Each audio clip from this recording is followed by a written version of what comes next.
Abortion is one of the most controversial issues in the United States today. Abortion is a deliberate termination of a human pregnancy, most often performed during the first 28 weeks. Abortion has two sides involved. The first side is the pro-choice movement that contends a woman's right to abortion is all her choice because it is her body. The pro-life movement asserts that a fetus's right to life is indisputable. The argument has become very pronounced since the U.S. Supreme Court ruling in 1973 in the Roe v. Wade, which legalized abortion. According to the ruling, a woman's right to abortion outweighed the rights of a non-viable fetus and prohibited the state's interference. In addition, those who support the pro-choice mainly believe that a woman's right to control her body is more important than a fetus's right to life. While on the other hand, some people believe that abortion is immoral, also known as pro-life activists.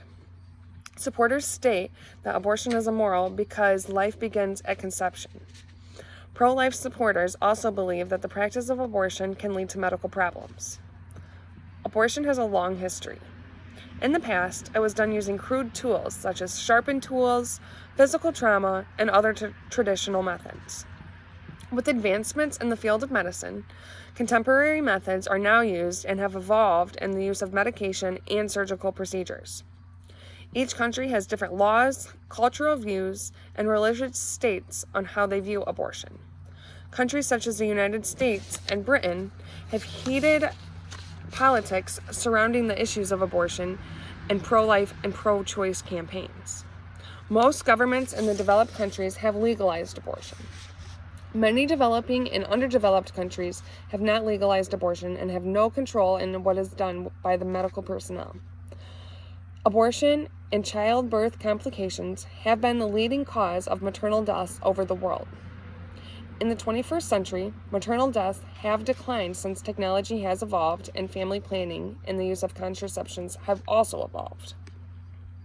There are different types of abortions. To begin with, there are two legal ways to have an abortion, depending on how far along the woman is and her preference.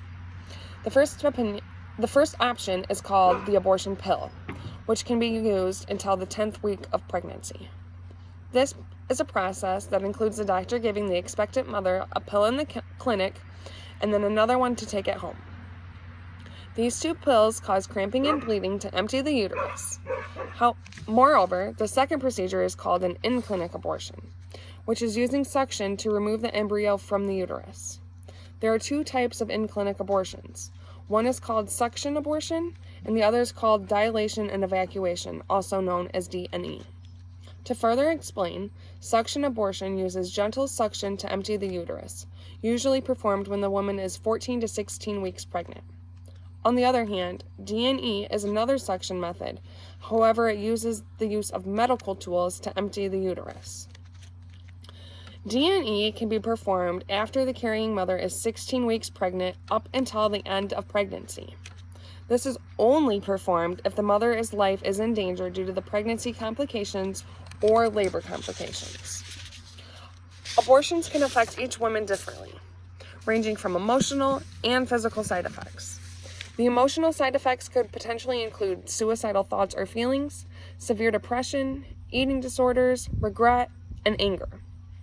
First of all, 59% of women who have had an abortion are in fact suicidal. Suicide is the leading cause of death in women within 42 days after their pregnancy and between 43 and 365 days after an abortion. A national study in Finland showed that the significantly higher death rates associated with abortion rather than with childbirth. On the other hand, some women have no regret as they feel they have made the right choice for themselves and for the embryo. Furthermore, all women are affected differently by abortion, depending on the circumstances. In general, if women are experiencing feelings of remorse, sadness, and regret for a long period of time, these symptoms could turn into severe depression. To continue, physical side effects can vary from woman to woman. Less severe symptoms may include abdominal pain, nausea, vomiting, and diarrhea. These symptoms may last 2 to 4 weeks after the procedure. Potential and more severe symptoms may include damage to the cervix, organs, infection, and holes in the uterus, and possibly even death. However, technology in the medical field is continuing to grow, so these side effects are becoming more and more rare. Abortions are performed in the first trimester, pose virtually to no long-term risk of problems such as infertility, ectopic pregnancies, spontaneous abortions, also known as miscarriages, birth defects, and they cause little to no risk of preterm or low birth weight deliveries. Furthermore, if an abortion is performed correctly and in the right time frame, no complications should occur. To conclude, abortion has many effects on the woman's body and emotions. Abortion is a termination of a pregnancy, or can also be known as a miscarriage. Not all women who decide to terminate their pregnancy will have emotional or physical side effects, as they feel like it was the right thing to do. Abortion has been legal since 1973, so the physical side effects are beginning to decrease. However, the side effects range from woman to woman. It is important to do lots of research before making the decision of whether to terminate your pregnancy.